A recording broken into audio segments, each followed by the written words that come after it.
నియోజకవర్గాల సమన్వయకర్తల నియామకం, పార్టీ సభ్యత్వ నమోదు కార్యక్రమం వైకాపాలో అంతర్గత కుమ్ములాటలకు దారితీస్తోంది. కష్టపడే వారికి పార్టీలో ప్రాధాన్యం దక్కడం లేదంటూ నేతలు రోడ్డెక్కుతున్నారు.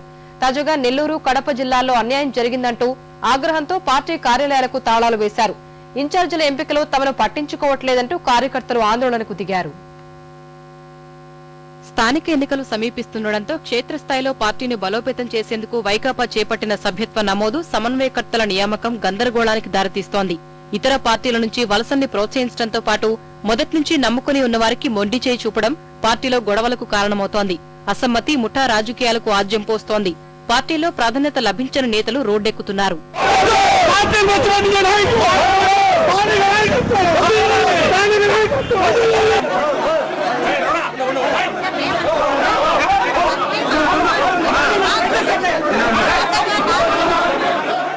తాజాగా కడప జిల్లాలో అసమ్మతి భగ్గుమంది. రైల్వే కోడూరు నియోజకవర్గంలోని కార్యకర్తలు ఎమ్మెల్యే శ్రీనివాసులు తీరుపై మండిపడ్డారు. కోడూరులో పార్టీ సభ్యత్వ నమోదు ప్రారంభం కాగానే నియోజకవర్గం ఇన్ఛార్జి కొండారెడ్డి వర్గీయులు గందరగోళం సృష్టించారు.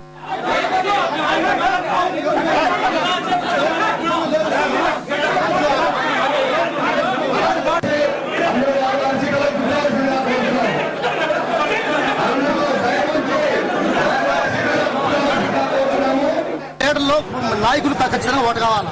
నాయకులు ఓటైన తర్వాత చెప్తా ఆ మాట మేము కట్టుబడి ఉంటాం. అందరూ కంట్రోల్ చేసి అందరూ ఓటయ్యి మాకు న్యాయం. నెల్లూరు జిల్లా వైకాపోలోనూ వర్గ విభేదాలు బయటపడ్డాయి. కొత్తగా జిల్లా కన్వీనర్ గా బాధ్యతలు చేపట్టేందుకు వచ్చిన మురళీధర్ కు పార్టీ నేతల నుంచి నిరసన వ్యక్తమైంది. మురళీ నియామకాన్ని వ్యతిరేకిస్తూ కొందరు పార్టీ కార్యాలయానికి తాళాలు వేశారు. జిల్లా పార్టీ కార్యాలయం పేరును కాకాణి గోవర్ధన్ రెడ్డి కార్యాలయంగా మార్చారు.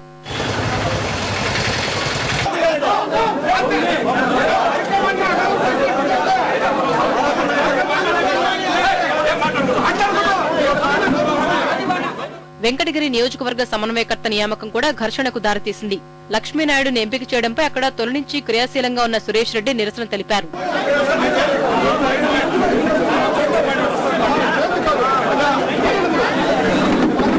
చాలా చోట్ల స్థానికేతరులకు పార్టీకి పగ్గాలివ్వడంపై స్థానిక నాయకులు, సీనియర్లు అగ్గిమీద గుగ్గిలమవుతున్నారు.